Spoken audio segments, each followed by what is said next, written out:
Pope Francis promotes a radical pro-LGBT prelate to head his former archdiocese. Act surprised.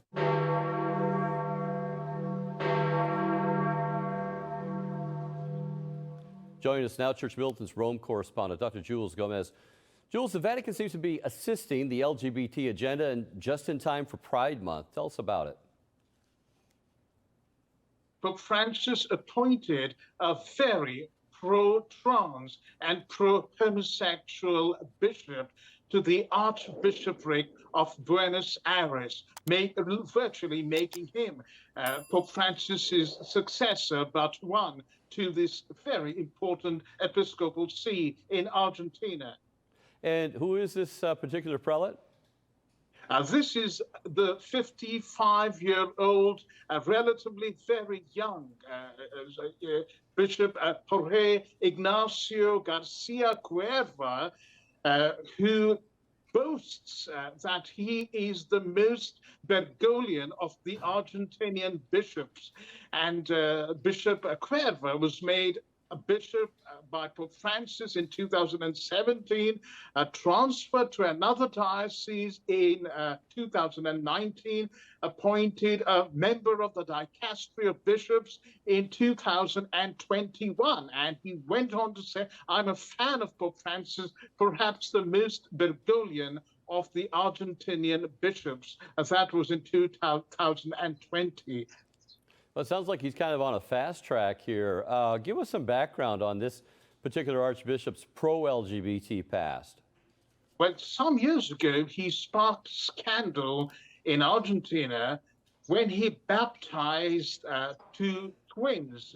These twins were created by surrogacy, something that is forbidden by the Catholic Church and has been vigorously decried over the last few years by the Catholic hierarchy. And he baptized these twins in the Basilica of the Blessed Sacrament in Buenos Aires. Mind you, the couple, the homosexual couple, I'll talk more about them in a minute, had approached a number of priests for the baptism, but all these priests refused to have anything to do with the ceremony because these two homosexuals, one of them is a celebrity, Roberto Florencia Trinidad, and her husband, I deliberately say her husband, Pablo Goicoechea, who were married. They were married after Roberto transitioned. Roberto was baptized as a man, a Catholic baptism, a transition to being a woman. And not only did Garcia baptize these twins, but he gave both these individuals Holy Communion during Holy Mass at this baptismal ceremony. And that sparked off, a wide range of talk in the Argentinian media. And not to mention the children. I mean, you're never supposed to go forward with the baptism if the raising of the children within the Catholic Church is not set. It's hard to see how they would get a Catholic upbringing that way. Jules, you mentioned the Archbishop as the most Bergoglian bishop. Why is that? Well, because he is following in Francis's footsteps in terms of loosening up on sexual morality within the Catholic Church. And that is one area he's almost, fanatical about following Francis. So what parallels do you see between the prelate and Francis? Francis himself has done something similar. He affirmed a gay couple in Rome, a couple by the name of Andrea Rubera and Dario de Gregorio, he phoned them and said they should go to their local Catholic parish where one of them was brought up. And didn't talk about repentance, didn't talk about, maintaining sexual purity, but simply said that they should take their 3 children. Now, this couple had 3 children, again, by a lesbian surrogate.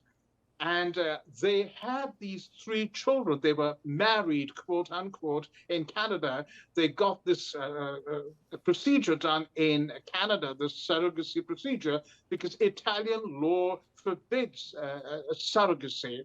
And for Pope Francis to affirm this couple so vigorously, again, was scandalous to faithful Catholics in Italy. It's hard to get one's brain around this whole thing because Francis, from the Vatican last year in March, they write this letter to the German prelate saying you can't bless same-sex couples, and yet Francis very much affirms this couple in public, and then also promotes a bishop who does likewise. Can you try to reconcile those seemingly skewed points? Well, from what I hear, Brad, the letter, the dubia ad responsium from the Dicastery for the Doctrine of the Faith was drafted by somebody called Bishop Giacomo Morandi. And that was kind of rushed past Francis. But when Francis came to know that, this is what it actually said, he was furious, and he transferred Giacomo Morandi, threw him out of the dicastery, and kicked him somewhere upstairs to another bishopric in Italy. So insiders say this document was passed without Francis's approval, because obviously we know that it's kicked off at least 3 rounds of bishops and priests in Germany openly defying it and conducting same-sex blessings for gay couples. And Francis has said nothing, of course. Another thing, Jules, Pope Francis is on record more than once saying a child deserves a father and a mother, 2 biological parents. How is that reconciled with having these same-sex couples raising children? People who defend Francis would say that he is accompanying homosexuals, pastorally accompanying them. But his critics would say that Francis speaks out of both sides of his mouth and is is very ambiguous when it comes to the teachings of the Catholic Church on sexual morality, which critics say he's actually actively undermining by his actions, particularly his very significant direct actions in public. There's a lot of semiotics going on, and Francis is communicating this through his sign language and through his speech acts, to use these technical terms. They're talking about undermining the faith. One bishop in America recently came out and tweeted something very similar to that.